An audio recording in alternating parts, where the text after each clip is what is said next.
Alright everyone, today here we have the Toyota FJ Cruiser. We're going to go ahead and take a look around it, open it up, take a look inside, do a walkthrough, show all the features, and maybe do a little short drive, just let you guys know how it feels when you're driving. So, little walk around of the car there. Going to go ahead and start by opening up the back here. And if you put in your key and twist and hold for a second, pops this upper trunk or upper lid window here, and you can open that up if you need to put in something longer or if you just want to throw in some groceries.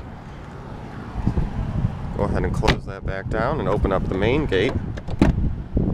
Alright, in the back here, got a pretty good amount of space. It's a little bit under 30 cubic feet behind the second row there. I just have a little organizer here which I have some stuff in. Over here have a container where your jack and such is. You have some tie down areas, little things that you can just tie stuff onto, little clips down there just to tie stuff onto. This one also, FJ also has the upgraded stereo system with extra speakers and the subwoofer. Another nice thing about this door latch is you can pull this and now it's locked. The door will not pull closed, so wind won't push it into you, or wind won't push it into you when you're you know, if it's a windy day. Push it back and it unlocks. You can close it. I'm going to leave it open though. So we're going to go ahead and take a look at the cargo room first. That's one thing that lots of people probably think of when they're getting a car like this. Can it fit everything? So here's the front and back row. Front seats have tons of room, no problem. Back seats, I find they have plenty of room too. The sewer side door here opens fine. As you see, it looks a little tight, but if we go up here, move that seat up a little bit, now we have a ton of room that we can get into. So I'll try to show myself getting in here. There's a handle somewhere too. It's up here. So, you know, it's not the easiest car to get into, but it's not that hard. And once you're in here, as you can see, my legs and behind my driver's seat, this seat's still up. But as you can see, there's plenty of room here.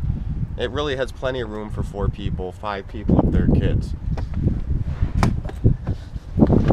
So now for storage, these seats also go flat. So we'll go ahead and pull this up. And then there's a button up here. And these seats fold pretty flat. There is a dual level thing here. As you can see, it goes down a little bit. But overall it folds pretty darn flat, and you get around 66 cubic feet when all seats are folded down. These seats over here also fold down. As you can see, I just had some stuff there. So I wanted to show you at least how the seats folded down there. Plenty of room for lots of stuff. Let's go ahead and close up the back here now. And close up this. And we'll go ahead and get in the driver's seat.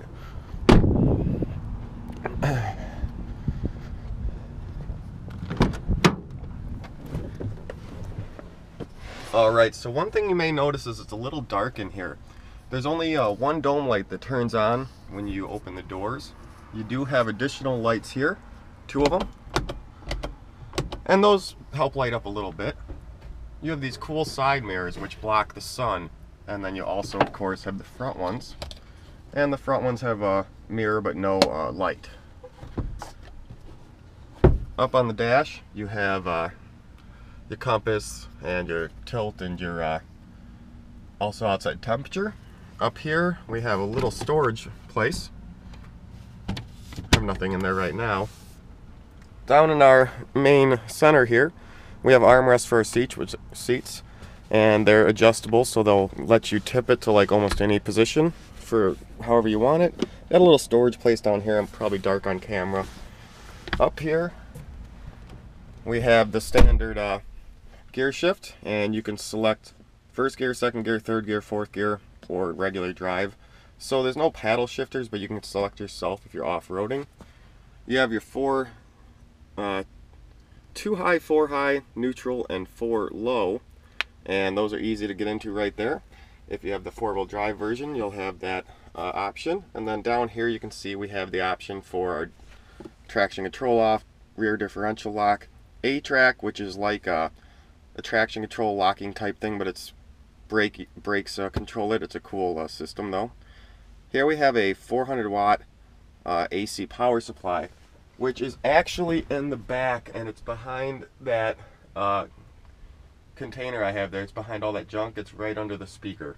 There is a standard AC outlet like you would have in a house. So that's in the back. You could turn it on or off. And then we have parking sensors. They will beep if you get close to something behind you. So it's like sonar parking sensors. USB and auxiliary, and a 12-volt DC. So everything you would need there. Here we have big old temperature controls, but they're nice. You can grab them with your gloves on or anything like that. Work great. Got your other buttons here for defrost and your panic. Good stereo, which does Bluetooth streaming audio, as well as Sirius, CDs with MP3s, whatever you like. We have our Bluetooth controls here, and some more stereo controls here. On our doors, we have lock and unlock and just your standard door stuff. And I wanted to show actually in the back doors, they actually have two little cup holders. Can't really see it, but that's a cup holder. I just got stuff in there. So little cubbies and cup holders for the people in back, because there's no center armrest to pull down for cup holders. So they have them in the door. Up front we have the two here and here. Have a little glove box, just a standard glove box. The seat moved back a little bit again. And over here we have RSCA off. That turns off your side curtain airbags, because they're tip sensitive. So if you're off-roading, you want to turn those off so they don't go off before an impact, just like if you're tipping around on the trail. Increase and decrease interior lights, your mirror controls. Overall, really, really nice. And the stereo system in here is great. Get my keys. It drives in standard two-wheel drive unless you switch it to 4. So during summer months, that's perfect. During heavy rain or snow, put it in 4-wheel drive high. But this thing drives really good. I've had many Jeeps. I've had 3 Wranglers, 2 different Cherokees, Commanders, lots of different Jeeps. So I've driven lots of cars that this kind of competes with.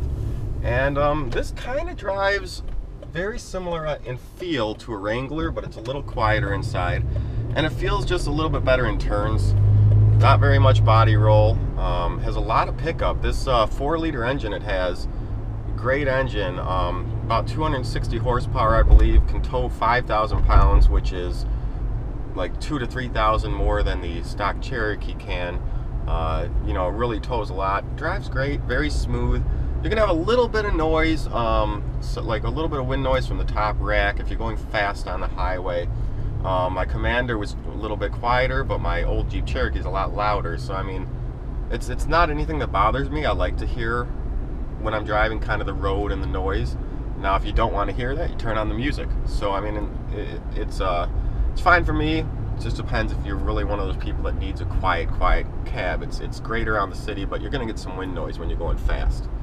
So overall, great car. Another great thing about them is resale. These things resale amazingly. It's a Toyota, so it should last a long time too. But the resale value things on these are amazing. You can buy it and sell it 5 years later for like $2,000 less than you bought it for. So pretty cool. If you guys have any questions about the FJ, let me know, or any suggestions of upgrades you've done or anything like that. Anyways, guys, we'll see you later.